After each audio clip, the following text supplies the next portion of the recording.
अंदर से जो है पूरा लकड़ी का बना रखा है, जो ज्यादा सर्दी ना लगे। सर्दी तो काफी होती है यहाँ। हम तो सर से कपड़ा उतारते ही नहीं।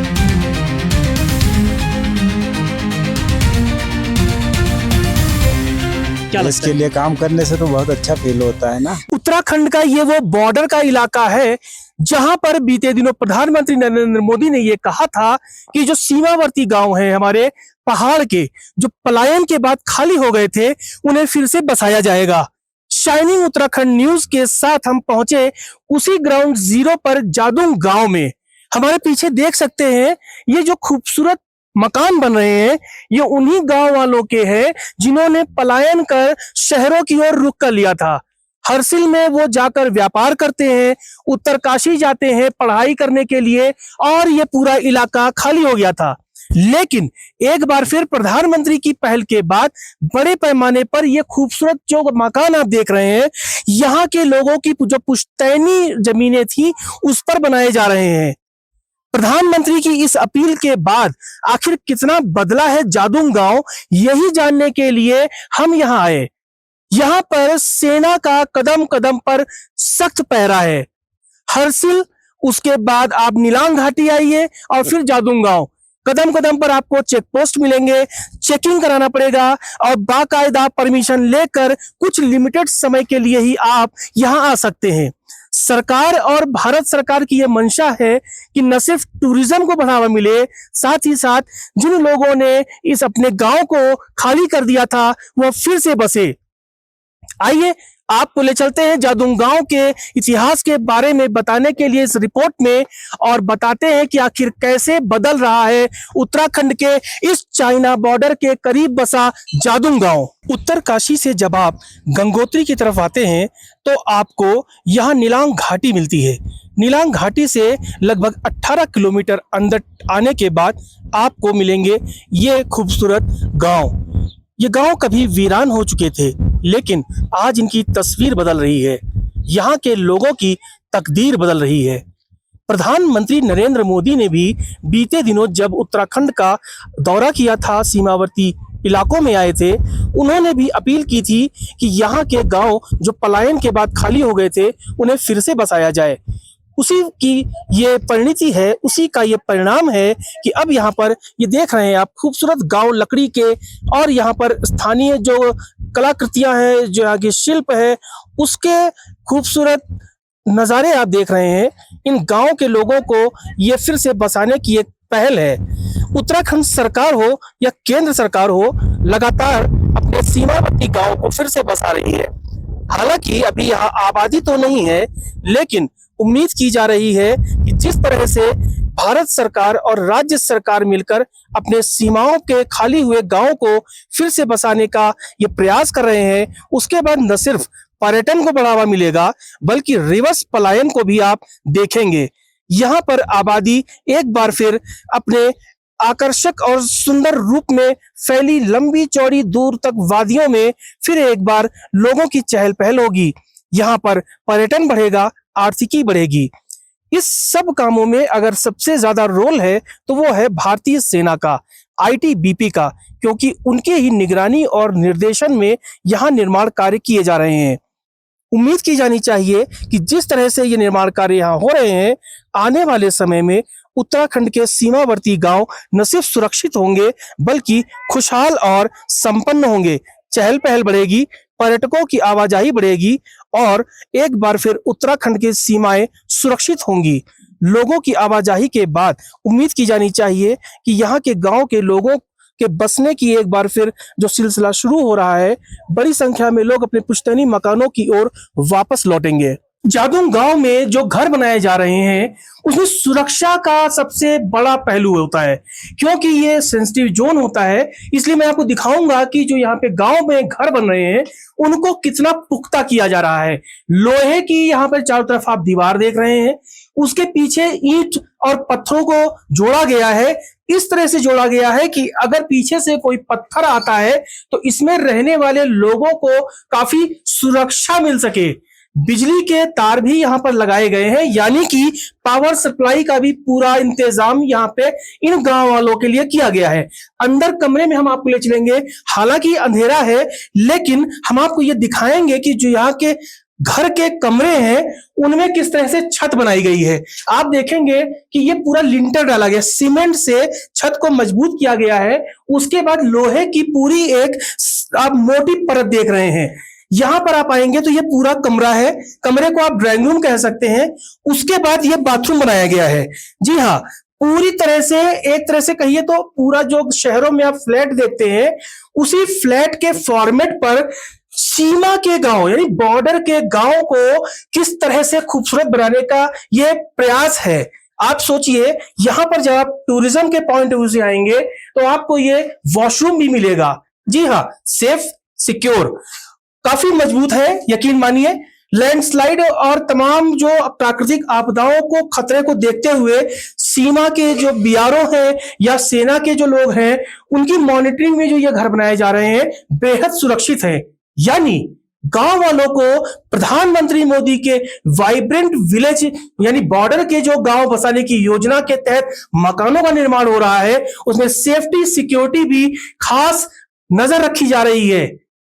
अब हम आपको जादूम गांव के इन्हीं मकानों के दूसरे पहलू की ओर ले चलते हैं और बताते हैं कि आखिर इस गांव की खूबियां और क्या है। आप बताइए, आप एज अ टूरिस्ट जब आप इस सीमावर्ती बॉर्डर के गांव में आई तो क्या फीलिंग आई है कि हमारे जो उत्तराखंड के बॉर्डर्स हैं वो कितने सेफ होंगे इन गांव के बसने से? पहली बात तो यहाँ आके मुझे लगा यहाँ आर्मी का इतना दुरुस्त बंदोबस्त है। जगह जगह पे चेक पोस्ट बने हैं, चेकिंग होती है, बिना परमिशन के गाड़ियां अंदर नहीं आ सकती।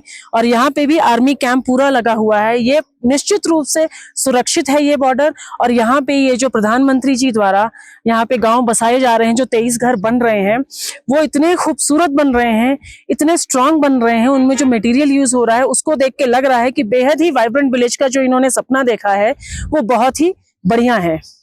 आइए अब हम आपको उन शिल्पकारों से मिलवाते हैं जिनके हाथों की कारीगरी से इस सीमावर्ती गांव के ये मकान खूबसूरती के साथ एक नई कहानी गढ़ने को तैयार हैं।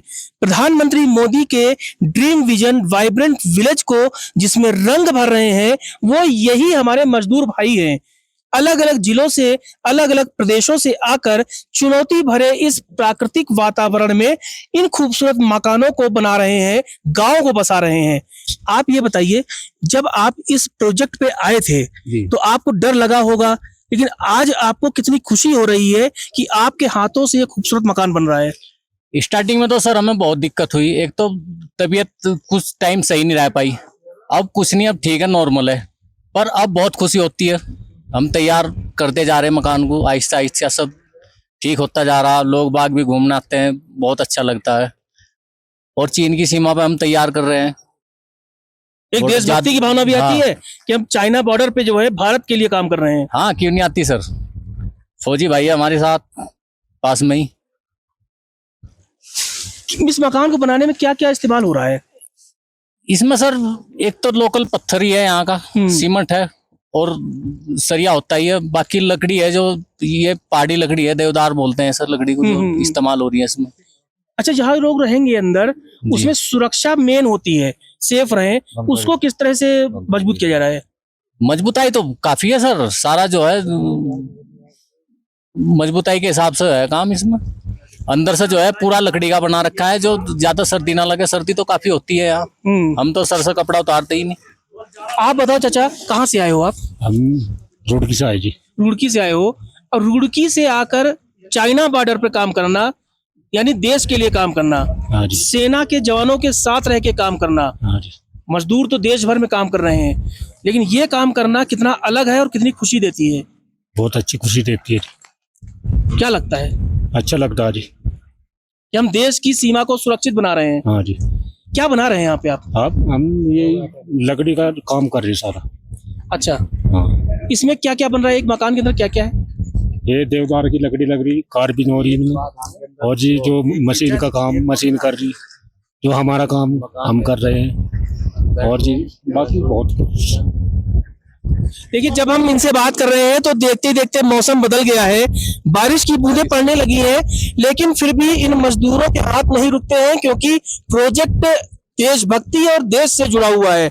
आप बताओ, कहाँ से आए हो आप? देहरादून से आए हो। क्या कर रहे हो यहाँ पे? वेल्डिंग का। वेल्डिंग काम कर रहे हो। वेल्डिंग का काम तो बिजली का होता है, नहीं, अंजू कैसे करते हो फिर? जनरेटर है, कौन दे रहा है जनरेटर? कंपनी। अच्छा, सेना के जो जवान हैं जी वो तो सीमाओं को मजबूती से मजबूत बनाए हुए हैं। जी। आप लोग भी इस गांव को बसाकर हमारे देश की सेवा कर रहे हो। देश की सेवा के जज्बा दिल में क्या एहसास करता है? सर वो तो करता ही है सर, क्योंकि बॉर्डर पे काम कर रहे हैं ना सर। मेन तो हमारे आर्मी के जवान भी हैं यहाँ पे, कोई दिक्कत की ऐसी कोई परेशानी नहीं। घर वाले क्या कहते हैं? घर वाले को तो अच्छे ही मानते होंगे। मानते हैं? जी। तबीयत वगैरह नहीं खराब होती इस मौसम में? होती है सर, पर करना पड़ता है यहाँ तो, है ना? हाँ जी। कितने लोग लगे हुए हैं पूरे इस काम में? टोटल 45 से 50 बंदे हैं यहाँ पे, टीम है पूरी ना। अच्छा। अलग अलग टीम है, जैसे वेल्डिंग की टीम अलग है, हाँ। बिजली की टीम अलग है, कारपेंटर की टीम अलग है, ये चिनाई वालों की अलग है, सबकी टीम अलग अलग है। क्या खाते हो आप लोग? दाल चावल सब, और क्या नॉर्मल सर खाना। दाल चावल? जी। दाल भात मिल जा रहा है, बढ़िया। बकरा भी। नींद आती है ठंडी में? अरे सर ठंड में तो नींद आई। लेकिन घर से दूर आकर इस सीमा पे काम करना जी। एक अलग ही भावना हाँ, होती वो है तो ना, है सर, बॉर्डर पे काम कर रहे हैं ना सर, मेन बात है। देश के सुरक्षित बनाने के लिए। जी। ये तो हमारे जय साहब। देखिए, अब हम आइए बात करते हैं इनके जय साहब से। जय साहब बताएंगे कि आखिर इस पूरे भाई, आप बताओ जरा भाई जी, आप जरा बताओ, एक मकान के अंदर क्या क्या है? इसके अंदर बाथरूम है, किचन है, एक कमरा है, बरामदा है, बस और कुछ नहीं। इसमें लोहे का भी काम है, लकड़ी का भी काम है, पत्थर का भी काम है, जी जी मजबूत बना रहे हैं आप इसको। जी। कितने लोग रहेंगे एक हट में? अब इसमें दो मंजिल है, अच्छा, फैमिली रह सकती है। पूरी फैमिली रह सकती है ना? हाँ, अच्छा, जैसे मान लीजिए सेना के जवान हैं, वो तो सीमा के लिए काम कर रहे हैं, देशभक्ति की जी, भावना है, ये गांव वालों के मकान है। लेकिन गांव वालों के लिए भी आप सीमा पर, बॉर्डर पर देश के लिए काम कर रहे हैं ताकि जी। देश हमारा सुरक्षित रहे। जी, जी। दिल में क्या भावना आती है? बहुत अच्छी भावना आती है। क्या देश लगता के है? लिए काम करने से तो बहुत अच्छा फील होता है ना। घर वाले क्या कहते हैं जब आप कहते हो कि हम देश के लिए जो है सीमा बॉर्डर पे जो काम कर रहे हैं? वो कहते हैं अच्छा है, जैसे वो रह रहे हैं वैसे हम रह रहे हैं। तो कितना चुनौती मिलती है यहाँ काम करने में? बहुत चुनौती है, जैसे बर्फ वरफ की ज्यादा दिक्कत रहती है यहाँ पे, ऑक्सीजन नहीं है, नेटवर्क भी नहीं रहता है, हाँ। बहुत दिक्कत अच्छा, है। मनोरंजन कैसे करते हैं आप लोग? अपना मन कैसे बहलाते हैं? आपस में सब मिल बांट के बात कर लेते हैं, बस हो जाता बस है। यही मनोरंजन है? बस मोबाइल का नेटवर्क है नहीं, है ना, बातचीत हो नहीं पाती। घर वालों कैसे बात करते हैं? ये वाईफाई दे देते कभी कभी। अच्छा, सेना वाले देते हैं। जी। अच्छा, इन आर्मी के जवानों के लिए क्या कहेंगे आप? इनके लिए तो बहुत बड़ा धन्यवाद है। ये लोग तो 12 महीना रहते हैं, हम लोग तो केवल नवंबर भर रहते हैं, फिर हम चले जाते हैं। ये तो 12 महीना रहते हैं। मतलब ये कब तक तैयार हो जाएगा पूरा गांव? गांव तो 23 मकान बनने हैं, उसमें 6 हमारे कंपनी को मिले हैं, वो तो हम इसी साल तैयार कर देंगे। अच्छा। बाकी और बनने हैं। 23 मकान इस पूरे गांव में बनने हैं, नवंबर तक कई मकान तैयार हो जाएंगे। लेकिन सल्यूट इस बात के लिए इन जवानों को भी है, इन कारीगरों को भी है कि जब हम आपसे बात कर रहे हैं, ऑक्सीजन भी कम है, बारिश की बूंदें भी हैं, और जैसे जैसे शाम होगी ठंड होगी, लेकिन टारगेट पूरा करना है क्योंकि सीमाओं को सुरक्षित बनाने के लिए जल्द से जल्द इस गांव को विकसित करना है।